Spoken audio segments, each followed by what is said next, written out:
Ni hao et bienvenue pour cette nouvelle présentation de TT Geek, The Channadic, parce que voir les produits en photo c'est bien, mais les voir en vidéo c'est mieux. Débridez-vous et découvrez tous nos tests high-tech en direct de Shenzhen en Chine, avec notre intro et Pangeek.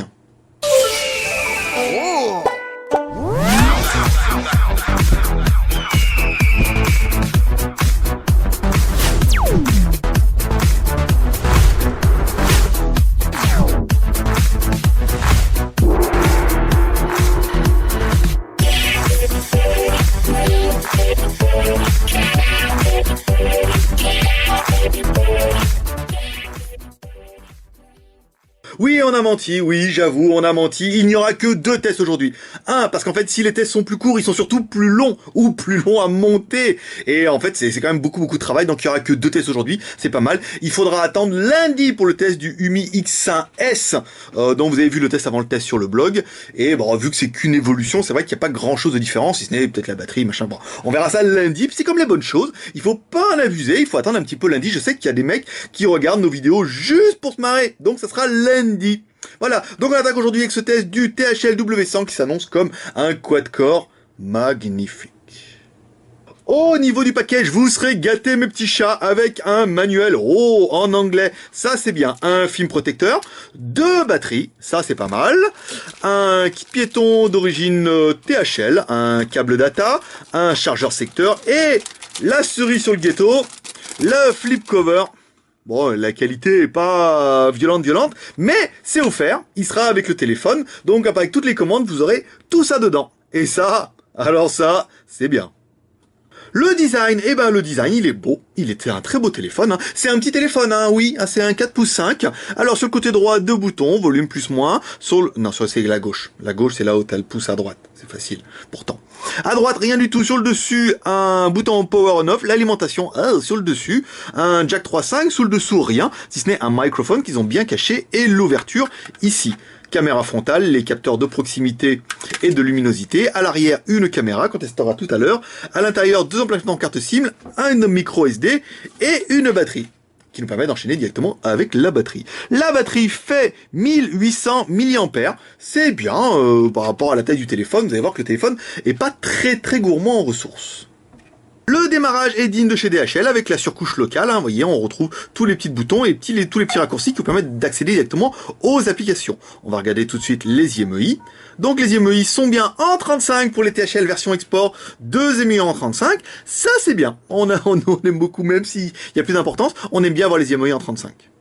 Le menu ingénieur ne fonctionne pas, étoile 64 66 33 dièse étoile, et voilà, il ne se passe rien. Alors je sais, il y en a qui vont nous dire, oui, il existe un deuxième code ingénieur qui est le 147, ici, de mémoire, 89, hop là, attendez, on va essayer de pas se tromper, 89, 63. De mémoire avec ma fiche, bien sûr, dièse étoile. Voilà, donc les menus ingénieurs ne parlent pas, donc on n'aura pas possibilité de confirmer les fréquences. Il faudra se fier aux informations constructeurs. Tous nos tests ne seraient rien sans...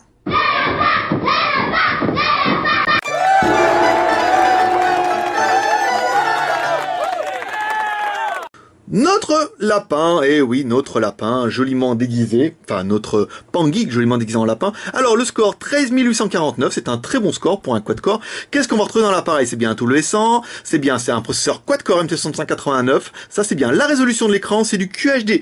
Parfait pour un 4 pouces 5, on n'a pas de l'HD, on a du QHD, donc c'est un peu en dessous, c'est bien. En 960 par 540, encore une fois, c'est un 4 pouces 5. La RAM, 1 Go de RAM, 4 Go de ROM, c'est pas mal. La caméra, 13 millions de pixels, bonne surprise. Android 4.2 et une ROM THL avec les IMEI en 35. Ça, on aime. Depuis qu'on ne fait plus que des téléphones de marque, c'est vrai qu'il y en a plus de triche. Donc on essaie quand même de mesurer la taille de l'écran avec... Hi boys and girls. Oui, notre mètre pouce. Alors mètre pouce, hop, au travail, on déroule 5 pouces, ici, et on a bien du 4,5, vous voyez, pas mal, on pourrait presque tirer un peu dessus et avoir 4,6, mais non, 4,5 c'est pas mal. On remercie mètre pouce pour ces interventions qui sont toujours très appréciées, je sais qu'il y a des fans. Touc, voilà, et il m'a pas explosé le doigt, c'est quand même une bonne nouvelle. Au niveau de la mémoire, 2 Go disponibles sur les 4 Go, c'est normal. Il y a une bonne partie de la mémoire qui est utilisée pour le système. Et vous pourrez installer des applications sur 0,91 Go, soit 1 Go. Donc il vous restera quasiment un gros giga pour pouvoir mettre toutes vos musiques, vos MP3, vos choses comme ça. Sinon, vous pourrez mettre aussi une micro SD. Au niveau de la RAM, on est sur du 338 utilisé, 635 de libre. On a bien 1 Go de RAM. La technique avec Z-Device, qu'est-ce qu'il nous dit? Bon, on a bien les 2 caméras, le GPS, le Wi-Fi, le Bluetooth, c'est normal. Ici, donc l'accéléromètre, ça fonctionne. Parfait. Le compas, même j'ai le super compas, on l'a aussi. Donc après, on retrouve toutes les applications. On va essayer notre câble, notre connectique OTG. Ah ouais, mais là maintenant, sur le dessus, ça gâche tout mon effet de surprise. Voilà, donc là, on a carrément pas de OTG. Ça peut pas marcher à chaque coup, hein. va falloir choisir ici. Donc voilà, ce téléphone-là, lui, comparé aux Oppo, n'est pas OTG, donc pas moyen de mettre un périphérique externe ou un lecteur de ce type. Surcouche oblige, on n'a pas tout ce qu'on aurait pu aimer sur le Android 4.2 pour mettre les choses comme ça, mais on a bien une version ici, vous voyez, qui est confirmée en 4.2. Ça, c'est validé. On retrouve bien nos applications préférées, on a bien Gmail dedans, on a bien le Play Store, on a bien le Super Compass, on a bien installé des jeux aussi. Donc nous on a tout dedans, on retrouve toutes les applications Android qui vous sont préférées, et nous on a même installé l'application du JT Geek, si vous l'avez pas encore. Multimédia maintenant, alors avec la musique pour écouter Britney Spears, bien sûr. Alors, ici.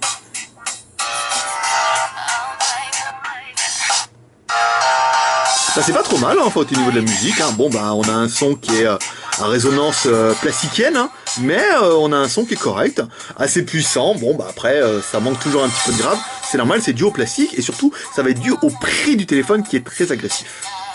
Au niveau de la vidéo, donc on va essayer nos vidéos en Full HD et là, ça ne marche pas. Il me dit que la vidéo est incompatible, donc il veut pas de mon format AVI. Ça c'est dommage. Le deuxième format AVI, ça ne marche pas non plus, et il faudra passer par notre vidéo qui est encodée en MP4 pour voir un peu. Donc certainement vous pourrez résoudre ce problème-là en téléchargeant un autre player que celui qui est d'origine. Apparemment il veut pas lire des vidéos en AVI, c'est pas bien ça.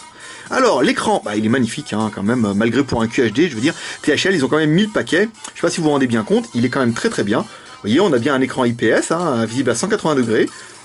Pas trop de voile blanc, on a des lumières qui sont, on a des couleurs qui sont assez vives. Bon, c'est bien, on a une densité de pixels qui est quand même correcte pour un écran qui n'est que QHD, encore une fois, sur 4,5 pouces. Donc, ce qui prouve bien qu'on n'a pas besoin d'avoir des trucs atomiques pour avoir un rendu correct. Le jeu, cette fois, on a décidé de vous mettre un petit peu des jeux d'avion. Donc là, c'est un jeu qui a besoin de l'accéléromètre, hein, vous le verrez, oui, vu la prestance exceptionnelle de mon jeu. Donc ça fonctionne bien, on a des décors en 3D. En fait, tous les jeux fonctionneront, vu qu'on a un processeur MT6589 avec 1 Go de RAM. Donc il n'y a pas de raison qu'il marche moins bien que les autres. Au niveau de la photo, le fabricant nous donnait 8 plus 5. Donc quand on prend la résolution, nous on est à 12, donc certainement ça doit être du 8 interpolé en 12. Ça serait pas la première fois, mais c'est bien que le fabricant nous le confirme comme ça, en nous disant, en donnant des valeurs qui sont plus élevées sur le téléphone. Ça fera plaisir à ceux qui reçoivent le téléphone. Caméra frontale, le fabricant nous donne 5 et nous on a 8. Au niveau de la vidéo, toujours 4 qualités, faible, moyen, élevé, haute qualité. Il y avait vraiment que le Oppo où lui nous proposait vraiment de la vidéo en HD. Pour vous faire voir tout ça, on vous a fait une petite photo que vous allez voir maintenant, et en fait, hop, directement, sans s'arrêter, on vous a fait aussi une petite vidéo qui permettra de juger un peu de la qualité. Je sais qu'il y en a beaucoup qui nous avaient demandé ça. Au niveau du GPS, et oui, le GPS ça fonctionne, vous allez voir un screenshot tout de suite, bon, un peu plus d'une minute, c'est quand même tout à fait correct pour ce genre d'appareil. Comparatif de taille, ah bah voilà, c'est l'iPhone qui est content, enfin, un téléphone de sa taille. Donc voilà, bah là on est petit téléphone 4 pouces 5, je veux dire, il y a quelques années c'était quand même la classe. Donc quand on compare au iPhone 5, forcément il est quand même plus grand, mais plus confortable aussi, bon, c'est pas du tout la même gamme. Si on devait comparer au Galaxy S4, voilà, donc on a un écran qui est bien plus petit, ça c'est normal. Bon, vous voyez, le téléphone est quand même un peu plus épais, mais il garde toujours un design qui est propre à THL, qui est quand même bien fini. C'est propre et bon, la connectique dessus, on aimera ou on n'aimera pas, mais au moins avec le flip cover qui est offert gracieusement avec, ça fera toujours plaisir.